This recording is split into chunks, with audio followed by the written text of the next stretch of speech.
बोलिए कृष्ण भगवान की जय। श्री परमात्मने नमः। श्री भगवत गीता का पहला अध्याय। धृतराष्ट्र बोले, हे संजय, धर्मभूमि कुरुक्षेत्र में इकट्ठे हुए युद्ध की इच्छा वाले मेरे और पांडु के पुत्रों ने क्या किया। इस पर संजय बोले, उस समय राजा दुर्योधन ने व्यूह रचना युक्त पांडवों की सेना को देखकर और द्रोणाचार्य के पास जाकर यह वचन कहा, हे आचार्य, आपके बुद्धिमान शिष्य द्रुपद पुत्र धृष्टद्युम्न द्वारा व्यूहकार खड़ी की हुई पांडु पुत्रों की इस बड़ी भारी सेना को देखिए। इस सेना में बड़े बड़े धनुष वाले, युद्ध में भीम और अर्जुन के समान बहुत से शूरवीर जैसे सात्यकी और विराट तथा महारथी राजा द्रुपद और धृष्टकेतु, चेकितान और बलवान काशीराज, पुरोजित, कुंती भोज और मनुष्य में श्रेष्ठ सैव्य और पराक्रमी युधामन्यु तथा बलवान उत्तमौजा, सुभद्रा पुत्र अभिमन्यु और द्रौपदी के पांचों पुत्र, ये सभी महारथी हैं। हे ब्राह्मण श्रेष्ठ, हमारे पक्ष में भी जो प्रधान हैं उनको आप समझ लीजिए। आपके जानने के लिए मेरी सेना के जो सेनापति हैं उनको कहता हूँ।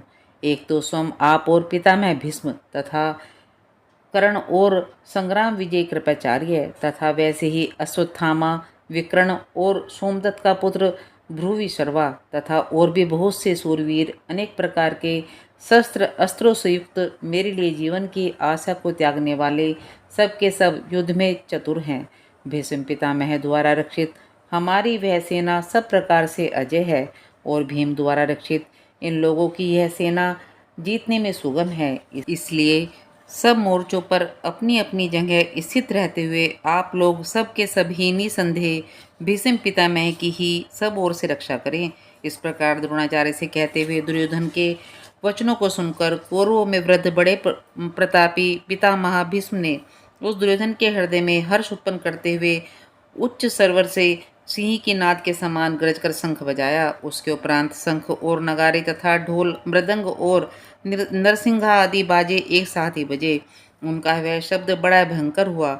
उसके अनंतर सफेद घोड़ों से युक्त उत्तम रथ में बैठे हुए श्री कृष्ण महाराज और अर्जुन ने भी अलौकिक शंख बजाए। उनमें श्री कृष्ण महाराज ने पांचजन्य नामक शंख और अर्जुन ने देवदत्त नामक शंख बजाया।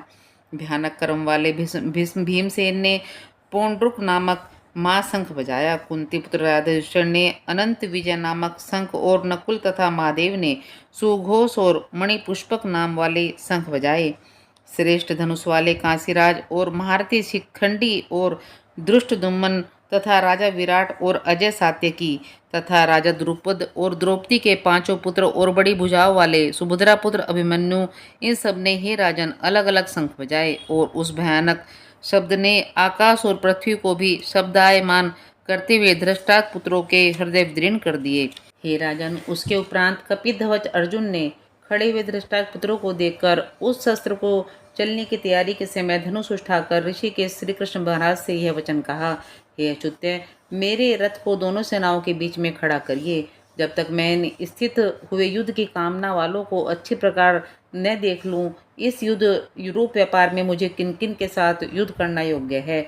दुर्बुद्धि दुर्योधन का युद्ध में कल्याण चाहने वाले जो ये राजा लोग इस सेना में आए हैं, उन युद्ध करने वालों को मैं देखूंगा। संजय बोले, हे धृतराष्ट्र, अर्जुन द्वारा इस प्रकार कहे हुए महाराज श्री कृष्णचंद्र ने दोनों सेनाओं के बीच में भीष्म और द्रोणाचार्य के सामने और संपूर्ण राजाओं के सामने उत्तम रथ को खड़ा करके ऐसे कहा कि हे पार्थ, इन इकट्ठे हुए कौरवों को देख। उसके उपरांत प्रथापुत्र अर्जुन ने उन दोनों ही सेनाओं में स्थित हुए पितामह के भाइयों को, पितामहों को, आचार्यों को, मामों को, भाइयों को, पुत्रों को, पोत्रों को तथा मित्रों को, ससुरों को और सहृदयों को भी देखा। इस प्रकार उन खड़े हुए संपूर्ण बंधुओं को देखकर वे अत्यंत करुणा से युक्त हुए।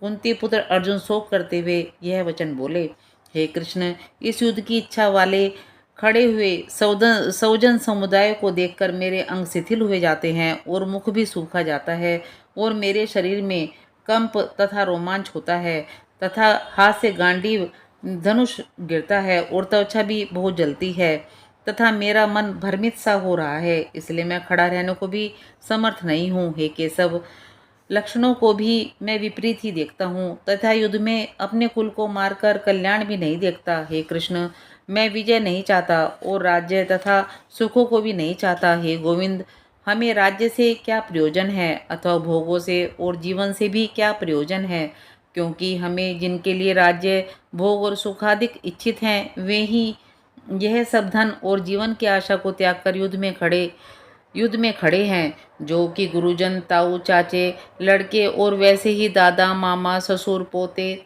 साले तथा और भी संबंधी लोग हैं।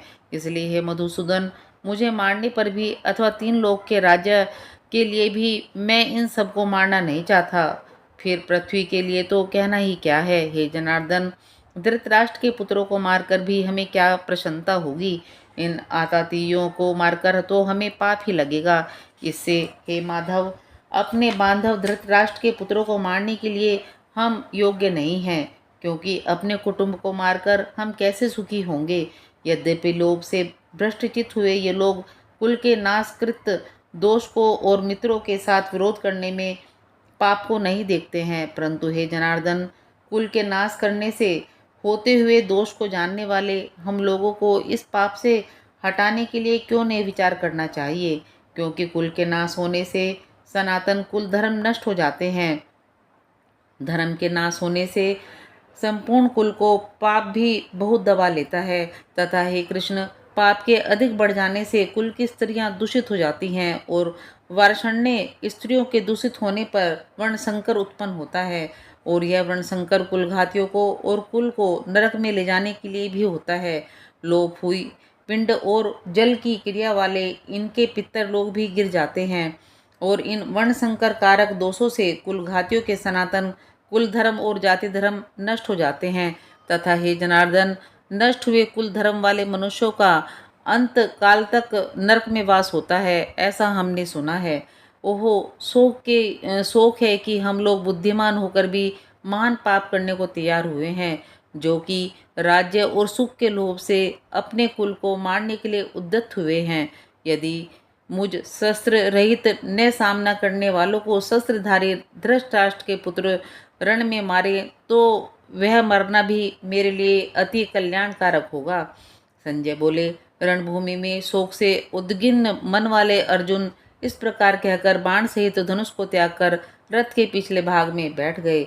इति श्रीमद्भगवद गीता उपनिषद एवं ब्रह्मा विद्या तथा योग शास्त्र विषयक श्री कृष्ण और अर्जुन के संवाद में अर्जुन विषाद योग नामक पहला अध्याय समाप्त। बोल कृष्ण भगवान की जय। ओम जय भगवत गीते, ओम जय भगवत गीते। हरिय कमल विहारिणी, हरिय कमल विहारिणी, सुंदर सुपनीते। ओम जय भगवत गीते। कर्म सुमर्म प्रकाशने काम शक्ति हरा, मातु काम शक्ति हरा। तत्व ज्ञान विकासिनी, तत्व ज्ञान विकासिनी, विद्या ब्रह्म परा। ओम जय भगवत गीते। निश्चल भक्ति विधायिनी, निर्मल मलहारी, मातु निर्मल मलहारी। शरण रहस्य प्रदायनी, शरण रहस्य प्रदायनी, सविविधि सुखकारी। ओम जय भगवत गीते। राग देश विदारिणी, कारिणी मोक्ष सदा, मातु कारिणी मोत सदा।